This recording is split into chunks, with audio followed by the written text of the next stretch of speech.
13তম তারাবি। 13তম তারাবির পঠিতব্য অংশ হল কোরআনের 16 নম্বর পারা। এ পারা জুড়ে আছে সূরা কাহাফের বাকি অংশ, সূরা মারিয়াম ও সূরা তহা।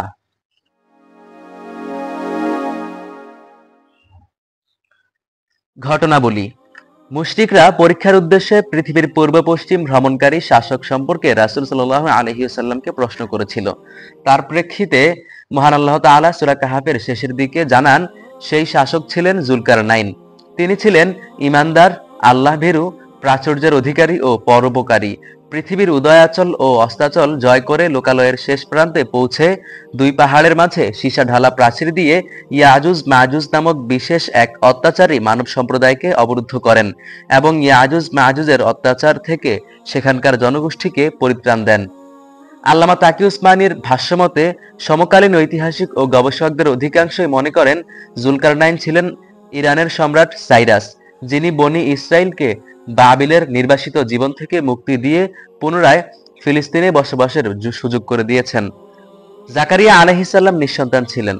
বৃদ্ধ বয়সে নিজের অসহায়ত্বের কথা উল্লেখ করে আল্লাহর কাছে সন্তান লাভের দোয়া করেন তিনি। আল্লাহ তাকে ইয়াহিয়া নামক এমন এক সন্তানের সুসংবাদ দেন যে নামে আগে কোনো মানুষ ছিল না। তিনি ছিলেন কোমল হৃদয়ের অধিকারী, পবিত্র, আল্লাহ ভীরু, মা বাবার অনুগত নিরহংকার মানুষ।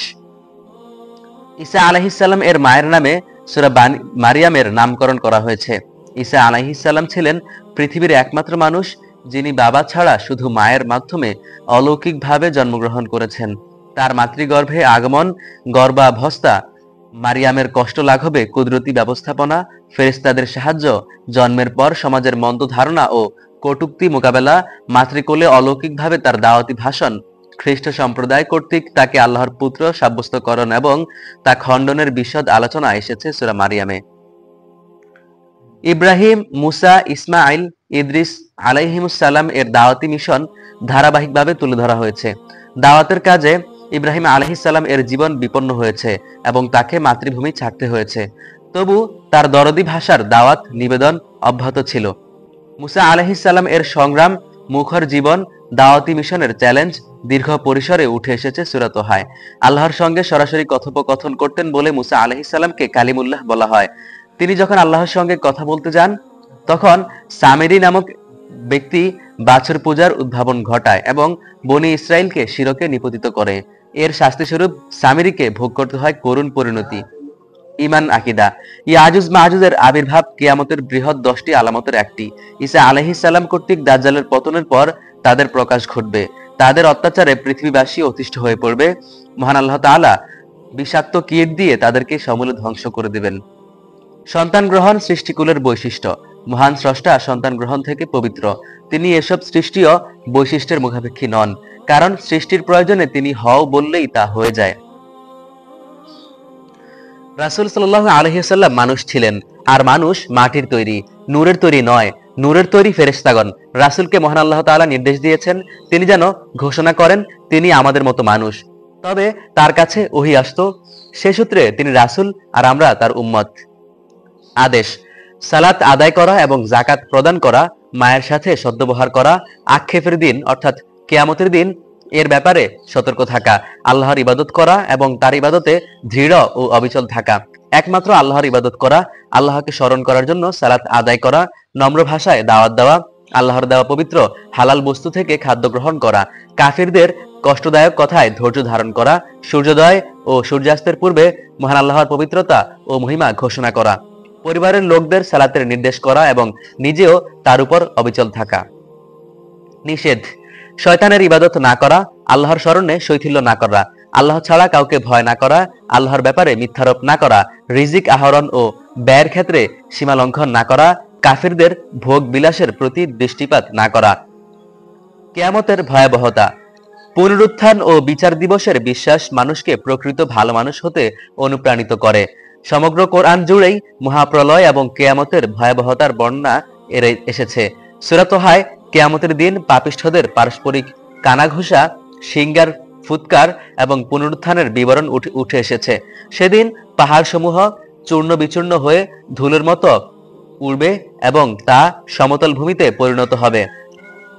মহানিনাদ পরবর্তী পিনপতন নীরবতা, চিরঞ্জীব মহান সত্তার সম্মুখে সবার অবনত হওয়ার ঈমান জাগানিয়া বর্ণনা উঠে এসেছে এ সূরায়।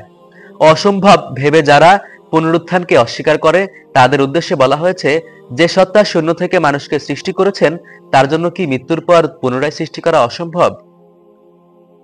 সুসংবাদ ও সতর্কতা। যারা আল্লাহর সাক্ষাতের প্রত্যাশী তাদেরকে ন্যাক আমল অর্থাৎ কোরআন ও সুন্নাহ সম্মত কাজ ও শিরকমুক্ত ইবাদতের নির্দেশ দিয়েছেন মহান আল্লাহ তাআলা। যারা আল্লাহর প্রতি কুপুরি করে কিয়ামতের দিন তাদের মহা দুর্ভোগ ও ধ্বংস অনিবার্য হওয়ার ঘোষণা দিয়েছেন আল্লাহ তাআলা। যে ব্যক্তি আল্লাহর স্মরণ থেকে বিমুখ হবে তার জীবনকে তিনি সংকীর্ণ করে দিবেন আর হাসরের দিন তাকে অন্ধ করে উঠাবেন। মাটি থেকে সৃষ্টি, মাটিতেই ফিরে যাওয়া। জীবনের প্রকৃত বাস্তবতা ভুলিয়ে শয়তান আমাদেরকে পার্থিব জগতের চাকচিক্যে ডুবিয়ে রাখে। আমরা যেন সৎবিদ ফিরে পাই, জীবনের বাস্তবতা এবং আল্লাহর সম্মুখে দাঁড়াবার উপলব্ধি যেন জাগ্রত হয়, সেজন্য মহান আল্লাহ তাআলা বলেন, মিনহা খলাকনাকুম ওয়া ফিহা নুআইদুকুম ওয়া মিনহা নুখরিজুকুম তারাতান উখরা। মাটি থেকে তোমাদের সৃষ্টি করা হয়েছে, মাটিতেই ফিরিয়ে আনবো এবং মাটি থেকেই পুনরায় তোমাদেরকে বের করে হাসরে উঠাবো। কটু কথায় করণীয় ও প্রশান্তি লাভের উপায়। মুশরিকদের অবান্তর ও কটু কথায় প্রিয় নবী সাল্লাল্লাহু আলাইহি ওয়াসাল্লামকে ধৈর্যের পাশাপাশি 5 সময় আল্লাহর পবিত্রতা নিবেদনের নির্দেশ দেওয়া হয়। এর মাধ্যমে মূলত 5 ওয়াক্ত সালাত আদায়ের নির্দেশ দেওয়া হয়েছে। এতে মন প্রশান্ত হয়। আল্লাহর কুদরত ও গুণাবলী। যদি সমুদ্রের পানিকে কালি বানিয়ে মহান আল্লাহর ইলিম, হিকমত, গুণাবলী ও কুদরত লেখা হয় তবে একসময় কালি শেষ হয়ে যাবে, কিন্তু আল্লাহর ইলিম, গুণাবলী শেষ হবে না। এমনকি দ্বিগুণ কালির ব্যবস্থা করা হলেও আল্লাহর গুণাবলী লিখে শেষ করা যাবে না। আজকের শিক্ষা। আল্লাহর পথে মানুষকে আহ্বান করতে হবে বিনম্রভাবে, যদিও লোকটি অহংকারী কাফির হয়। ফিরাউনকে দাওয়াত দেওয়ার সময় মুসা ও হারুন আলাইহিমুস সালামকে মহান আল্লাহ তাআলা নির্দেশ দিয়েছেন, তোমরা উভয়ে তার সামনে নম্রভাবে কথা বলবে, হয়তো সে উপদেশ গ্রহণ করবে অথবা আল্লাহকে ভয় করবে। খিজির আলাইহিস সালাম এর বিনা পারিশ্রমিকে দেওয়াল পুনর্নির্মাণের ঘটনা থেকে আল্লাহর জন্য জনকল্যাণমূলক কাজের শিক্ষা ও প্রেরণা পাওয়া যায়। সামর্থ্য ও সম্পদের সদ্ব্যবহার করা বুদ্ধিমানের কাজ। দুষ্টের দমন এবং মানুষের সেবায় নিয়োজিত হওয়া একজন শাসকের নীতি হওয়া উচিত, যেমনটি করেছিলেন বাদশাহ জুলকারনাইন। আল্লাহ হলেন কাদির, তিনি সব করতে সক্ষম, তার রহমত থেকে আশা হারাতে নেই। তিনি বার্ধক্যে সন্তান দিতে পারেন, আবার পিতা ছাড়াও সন্তান সৃষ্টি করতে পারেন। যেমন জাকারিয়া আলাইহিস সালামকে তিনি বৃদ্ধ বয়সে সন্তান দিয়েছেন এবং ঈসা আলাইহিস সালামকে বাবা ছাড়া পৃথিবীতে পাঠিয়েছেন। আজকের দোয়া। রব্বি ইশরাহ লি সাদরি ওয়া ইয়াসসির লি আমরি ওয়াহলুল উকদাতাম মিন লিসানি। হে আমার প্রতিপালক, আমার বক্ষ খুলে দিন, আমার কাজ সহজ করে দিন এবং আমার জিহ্বা থেকে জড়তা দূর করিয়ে দিন। রব্বি জিদনি ইলমা। হে আমার পালনকর্তা, আমাকে আমার জ্ঞান বৃদ্ধি করে দিন।